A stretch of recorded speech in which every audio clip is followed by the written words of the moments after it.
반갑습니다. 김영윤TV입니다. 5월 26일 5월의 마지막 주말을 보내고 있습니다.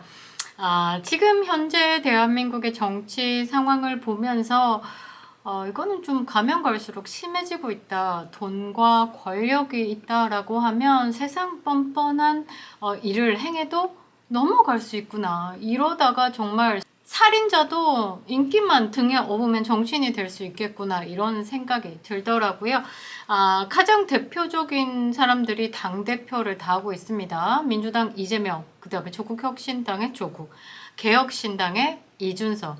이 세 사람들 모두가 사법 리스크를 가지고 있죠. 거의 꽉 채웠다라고 보고 있습니다. 그래서 현재 정부를 조기종식, 개헌 또는 탄핵, 이런 자극적인 이야기를 하면서 압박을 해오는데요.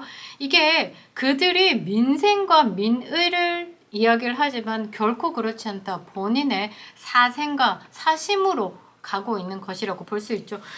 최근에 문재인의 회고록이 논란이 되면서 문재인의 제3자 뇌물죄를 수사하는 과정에서 그 문다의 전 남편 서창호에 대한 것을 조사하는 과정에서 이거 웬걸? 문다혜가 수상한 금전 거래가 있네. 양이네스, 유성화. 그러다가 또 경호원 한 사람과의 연결. 다시 또 금전 거래를 파보니까 이게 그냥 문 정권의 문가의 문제. 여기에 민정수석실의 사람까지 거론이 되면서 이제 조여오고 있는 사법 리스크, 이런 것들을 보면서 전체가 다 똥판이구나. 그 똥판 중에 가장 거슬리는 것부터 한번 생각을 해보자. 어떤 것부터 정리가 될까? 그러면서 저의 최종 결론은, 오늘 뭐 점심에서도 이제 관계자분들과 만났었는데, 그냥 정치판에 중국 간첩들이 많다. 이 대한민국을 무혈 입성하고 간첩들이, 그 다음에 이제 적화 통일을 하기 위한 오랜 플랜, 20년 장기 플랜으로 지금 대한민국이 결과치를 만들어 가고 있다. 이런 우스갯소리를 하면서 웃었는데요. 그 중에서 이준석이 생각이 났습니다. 오늘의 주제는, 너무 앞에가 길었나요? 오늘의 주제는 이준석입니다. 이준석의 동탄 반점, 화성을에 있는 동탄 반점의 영업정지 시나리오 3가지에 대한 것 중 한 가지를 먼저 이야기해 볼까 합니다. 사법 리스크, 이준석이 뭐 이재명, 조국과 마찬가지로 만만치 않죠. 도덕적인 결함, 사회적인 결함, 더 죄질이 들어온 거는요, 성에 관련된, 그런데 나이가 제일 어리다는 것, 20대 때 성상납을 받았다는 것. 대단합니다. 사실 이재명의 그 여배우 스캔들도 세상을 시끄럽게 했지만요, 뭐 한 사람이잖아요.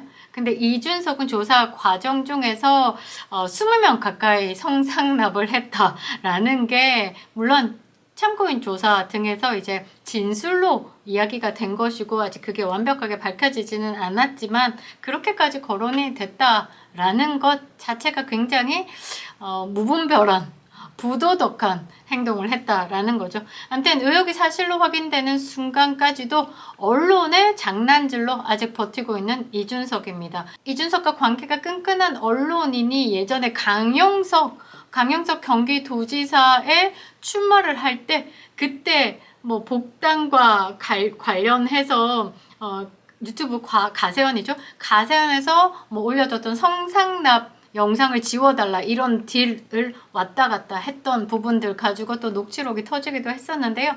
아무튼 이준석이 겉만 멀쩡하지도 않지만 속은 더하다라는 거죠. 일단 이준석이 가지고 있는 게 성상납 무고죄, 두 번째는 하버드 복수학위에 대해서 12년 동안 국민을 속여온 사기죄, 그 다음에 이미 조인트라고 실토했음에도 또 복수하기로 기재해서 이번 맞삼중이 될 거겠지만, 이번 화성을에 이제 선관위에 냈다는 거죠. 제가 이 부분에 또 한번 짚고 넘어가야 될 게, 선관위와 회진된 부분에서 고발자가 선관위가 직무유기를 하고 있는 거예요. 아니 고발자가 직접 입증을 하라라고 얘기하지만 이준석이 본인의 증명서 자체를 사문서를 위조해서 낸 부분에 대해서 어떻게 고발자가 증명을 할 수 있냐. 이거는 경찰 조사로 나오는 결과에 따라서 이제 선관위에 대해서 다시 고발을 해야 된다. 이거 시간만 늘고 있는 거고, 이거는 선관위의 직무유기와 또 짬짬이가 돼서 이준석에게 시간을 벌어주고 있는 것이 아닐까라는 의혹이 들기도 하더라고요. 그리고 세 번째는 지금 공영훈 후보와 다투고 있는 낙선을 목적으로 한 허위사실 유포죄로 선거법 위반 건이 들어가 있습니다. 이 중에서 이 성상남 무고죄에 대해서 다시 한번 되뇌일 필요가 있습니다.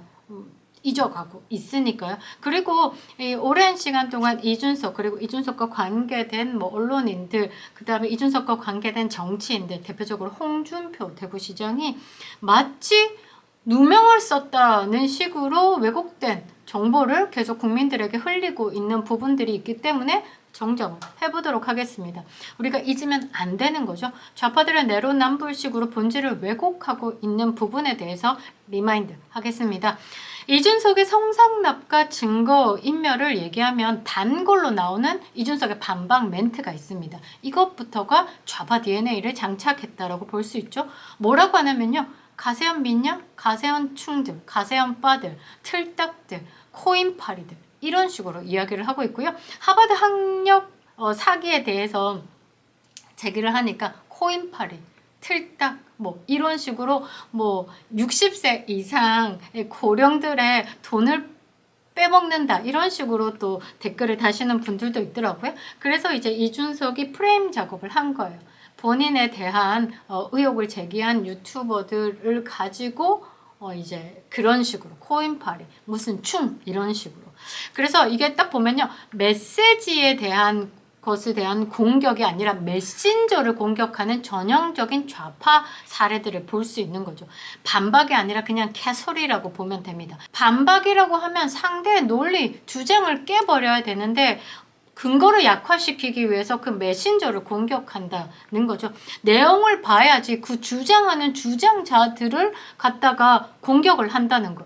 그러면 내용을 가지고 진중권이 했던, 김어준이 했던, 뭐 안민석이 했던, 고민정이 했던 그런 게 누가 이야기를 한 게 중요한 게 아니죠. 내용과 팩트가 중요하다라는 거죠. 그런데 전형적으로 메신저를 공격한다는 거죠. 메시지에 반응해야 됩니다. 메신저에 포커스를 두고 반응하면 이 사이버 종교 신자들이랑 다름이 없습니다. 누가 하면 맞고 반대로 누가 하면 틀리고 라는 사고방식으로 인생을 살 거면 정치판에 있으면 안 된다는 거죠. 아무튼 이준석의 성상납과 증거인멸 건은 이미 녹취록, 약속 증서, 증인들 진술서, 그리고 성상납에 관련된 증인의 진술과 함께 영수증, 장부까지도 이제 확실하게 물증이 확보가 됐다는 것. 만약 이게 조작된 거라면 이준석이 고소를 하면 되죠. 그런데 이준석이 전략적 봉쇄수를 쓰기 위해서 이제 메신저를 쉽게 얘기하면 그 방송을 했던 유튜버를 고소를 했습니다. 그런데 이게 무고죄로 지금 검찰에 2022년 10월에 송치가 된 거죠.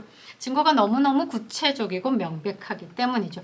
여기서 저는 최대 미스테리가 무엇인지에 대한 고민을 좀 해봤는데요. 그때 당시 집권 여당의 당대표가 될, 그 다음에 당대표인 이준석의 성상납 관련돼서 증거인멸 정황들 그런 것들이 수면 위로 드러났는데 민주당 측에서는 너무너무 조용했다라는 거죠. 주요 언론들 있죠? 민주당과 연결된 그 다음에 여성 단체들이 와 하고 일어나야 되는데 그때가 가장 존재감을 드러낼 수 있는 최적의 기회가 아닐까 보는데 너무 입 닫고 조용했다는 거죠. 예전에 뭐 안희정의 성관계 미투에서 지금 안희정 그 지사가 부친상 때 뭐 조문가구 조화 보낸 것 이런 것들 갖고 뭐 멱살을 잡고 싶었다라고 얘기했던 뭐 사람들, 그런 사람들이 존재감을 뿜뿜 시킬 수 있는 절호의 기회가 이준석 국민의힘 당대표의 성상납 의혹건이었는데 모두가 약속한 듯 조용했다는 거죠. 적장의 목을 벨 수 있는 하늘이 준 기회인데 말이죠. 적극적으로 움직이지 않은 부분에 있어서 구린내가 좀 났죠. 구체적인 녹취와 증거인멸이 담긴 서면이 나오기 전에 사실 민주당에서 고민정이 살짝 건드렸어요. 이준석에게 성상납 의혹에 대한 게 뭐냐라고 건드렸는데 화면에 여기 띄워야 되겠구나. 화면에 띄울 건데 이때도 이준석이 말을 한 게 뭐냐면 어떤 유튜브 보는지 알겠다. 이제 그 의혹에 대한 것이 진실이 아니다 yes or no만 얘기하면 되는데 어떤 유튜버 보는지 알겠다 이런 식으로 정말 말인지 방구인지 어떤 식으로 피해 가는지를 아는 거죠. 야, 너 물건 훔쳤다며? 이렇게 얘기하면 나 어떤 프로그램 보는지 알겠다 이런 식으로. 이건 동문서답이 아니라 뭐라고 해야 되나 그냥 개소리를 하고 있는 거죠. 이 정체 모를 카르텔이 분명히 형성되어 있다 정치판에. 그래서 저는 우스갯소리로 오늘도 이야기를 했지만 중국 간첩이 이준석이 아닐까. 이준석뿐만 아니라 대한민국 정치판에 오랜 플랜으로 중국 간첩들이 분명히 있을 것이다. 베트남도 그렇게 적화 통일되었다. 그 베트남의 적화 통일과 같은 수순을 밟고 있는 게 너무너무 똑같이 한국이 그렇게 되고 있다. 그래서 나는 중국 간첩을 강하게 의심한다 이렇게 이야기를 하고 웃었는데 지금까지 이렇게 보면요 정체 모를 카르텔이 분명히 형성되어 있다라는 게 합리적인 의심을 할 수밖에 없습니다.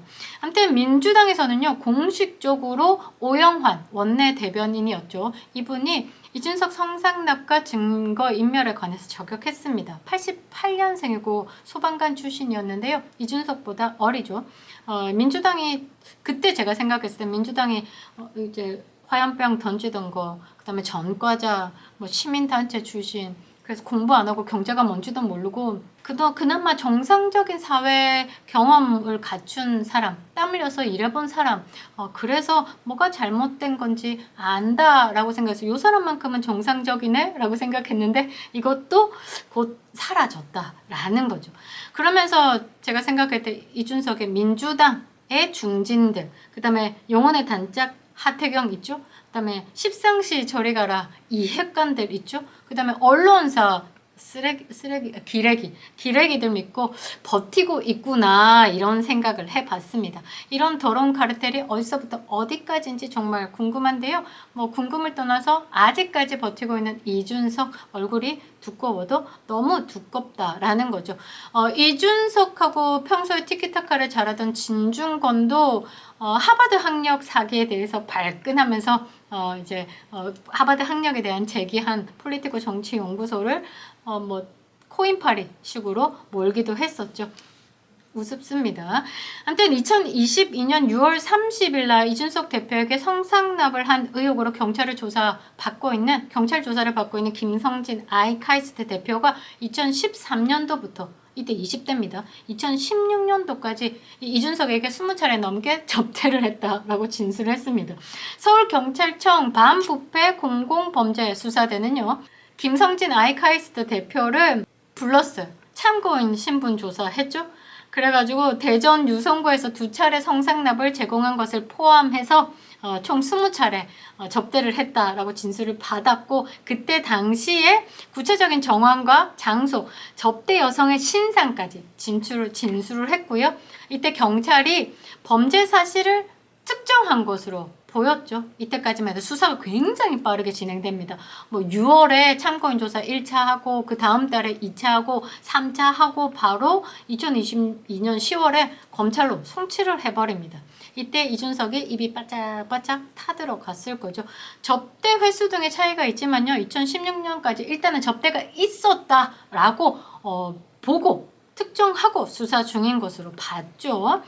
만약 2016년도까지 접대를 받은 사실을 이제 뭐 범행 수법이 비슷한 경우 이렇게 묶어서 범죄로 하나의 범죄로 그러니까 포괄 일죄로 적용을 가능하다라고 얘기했지만 이것도 뒤에는 이제 공소시효 만료로 끝났습니다. 그때 이렇게 얘기합니다. 이제 김성진 자기 아이카이스트에 박근혜 대통령님이 이제 방문해 주기를 바란 그런 부분에 이준석이 박근혜 퀴즈였죠. 이준석에게 접촉해서 접대를 한 것이다. 그래서 2013년도 7월 11일 김성진이 이준석과 밥을 먹으면서 박근혜 대통령님 모실 방법이 없냐라고 물으니까 이준석이 박근혜 전 대통령하고 연결해 줄 사람 2사람을 이제 거론하면서 힘을 써보겠다, 도와주겠다 이러면서 이제 그 다음을 약속을 한 거죠. 이것이 포인트가 알선수재 핵심으로 좀 봤는데 경찰은 이 부분을 공소시효 만료로 돌렸습니다.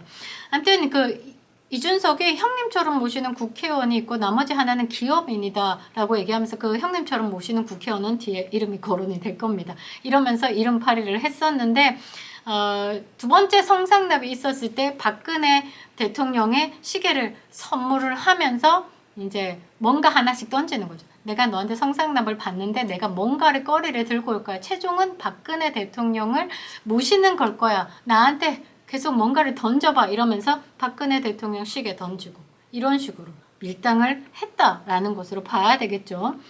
이때 경찰도 그렇고 취재진들도 그렇고 핵심이 그거였죠. 아니 누군가의 진술뿐만이 아니다. 그때 이야기했을 때 대전에 왔을 때 일정표 의전 담당한 직원끼리 나눈 메시지 업소에서 결제한 카드 내역 환불 내역 다 있습니다. 그리고 성상납 의혹의 제보자 장의사죠. 장의사가 또 많은 자료를 제출했고 진술이 너무 구체적이기 때문에 이게 그때 당시에 어떤 멘트가 가장 재밌었냐면 이준석 진중권하고 신지혜하고 토론하는 그런 수준으로 이 성상납 의혹에 대해서 빠져나갈 생각을 하면 안 될 것이다 라고 이야기하는 김소연 변호사의 그 멘트가 굉장히 강렬했거든요. 그러고 이제 이준석을 때려잡겠구나 라고 생각을 했는데 2차 7월에 접견 조사하고요.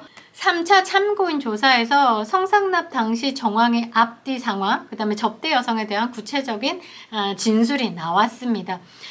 내용이 어떤 내용이냐면요. 대전의 룸살롱에서 술을 마셨다. 주피터라고 하죠. 지금은 현재 없어졌습니다. 그리고 그 같은 호텔에 이제 호텔로 위로 올라갔죠. 그럼 접대 여성을 보냈는데 그 여인이 단발머리에 흰 블라우스를 입고 있었다. 이런 식으로 구체적으로 진술을 했습니다. 술자리 전에 그 장의사라는 사람과 김성진이 약 가지고 왔느냐 이러면서 내용이 있었죠. 이게 그 유명한 시알리스 두 알입니다.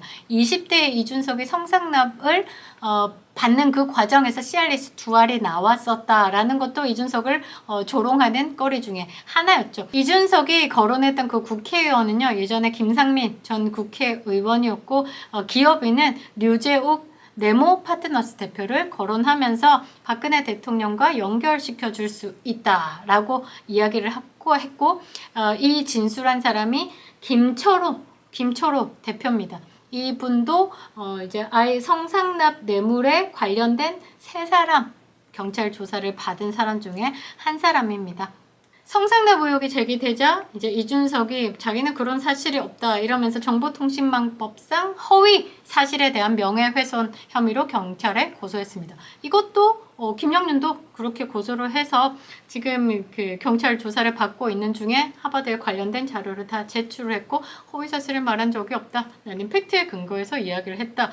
이 부분 가지고 많은 분들이 고발을 당하셨는데 강남, 송파, 제주 등등등에서 무혐의가 나고 있다라는 거죠. 성상납을 받았으면서 받지 않았다라고 그들을 고소했기 때문에 무고죄에 해당했고 이게 지금 2022년 10월 20일 검찰에 송치되어 있는 겁니다. 정리를 쫙 해보면 성상납도 받았고 그것도 20차례 그리고 3천만 원 이상의 선물과 현금도 받았다. 이게 그들의 주장이고 이거는 주장에서 끝나는 게 아니라 2016년 대전지검 대전지법의 재판 기록에도 그대로 있는 겁니다. 이때 하나 출연하는 사람이 있습니다. 김철근. 이준석의 7억 각서. 7억 각서는 뭐냐? 성상납이 없었다라는 취지로 각서를 받고 7억을 투자하겠다. 근데 실제적으로 7억을 주지 않았기 때문에 그 사람이 이것을 이제 유튜브 가세연에 제보를 한 거죠. 그러니까 가세연은 어떤 것 하나 거짓 선동 왜곡 보도한 게 없어요. 팩트를 근거로 정보 전달을 한 부분이죠. 이거를 가지고 메신저를 왜곡하고 메신저를 공격하기 위해서 충인이, 코인팔인 이런 식으로 이미지를 좋지 않게 만들기 위해서 노력을 했죠. 그런데 이준석이 무고죄로 지금 검찰에 송치가 되어 있다라는 겁니다. 이 김철근도 2022년 5월에 경찰에 입건됐습니다. 이걸 가지고 본인은 7억 투자 각서는 별개 의미가 없다. 별다른 의미 없이 작성된 거다. 이준석과 별개다라고 이야기를 했지만 국민의힘 윤리위에서 당원권 징계 처분을 받았죠. 근데 최근에 이준석이 성상납 누명을 쓰고 쫓겨났다라는 망발을 퍼뜨리고 있는 게 누구냐? 홍준표입니다. 홍준표가 뭐라고 얘기했냐면 한동훈 전 비대위원장이 깜도 안 되는 한동훈 이러면서 이준석은 성상납 누명을 쓰고 쫓겨났다. 이런 식으로 이야기를 했습니다.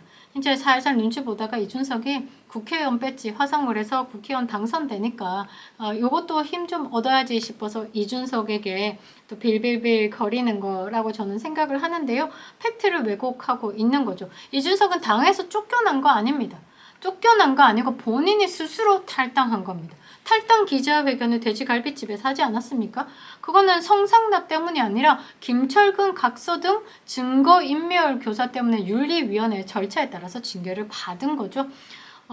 이준석의 성상납은 경찰 수사에 의해서 확인이 됐고 성상납이 있었다라는 게 확인이 됐고 기소 의견으로 검찰에 송치된 겁니다. 무고죄로. 그러니까 이준석은 누명을 쓴 게 아니고 본인이 성상납 받은 사실이 있다. 그래서 윤리위에서 징계됐고 버티다가 돼지갈비집 탈당을 한 거다. 근데 지금 계속 이준석이 뭐라고 이야기를 하냐면 쫓겨났다. 윤석열이 쫓아냈다. 이런 식으로 지금 프레임 잡고 있습니다. 2022년 10월에 검찰이 기소를 했습니다. 그런데 현재는 2024년 5월 26일이죠. 기소 안 하고 뭐 하는지 모르겠습니다. 정치인 눈치만 보고 국민 세금 낼름 잡숫고 있는 검찰도 이거는 양심에 어긋난 행동이 아닐까 보고 있습니다. 빨리 기소하고 정리하고 깜빵 보내주시기 바랍니다. 그게 사회 정의를 바로 잡는 길입니다. 사법 정의가 바로 서는 대한민국 기대해 보도록 하겠습니다. 김영윤 TV였습니다.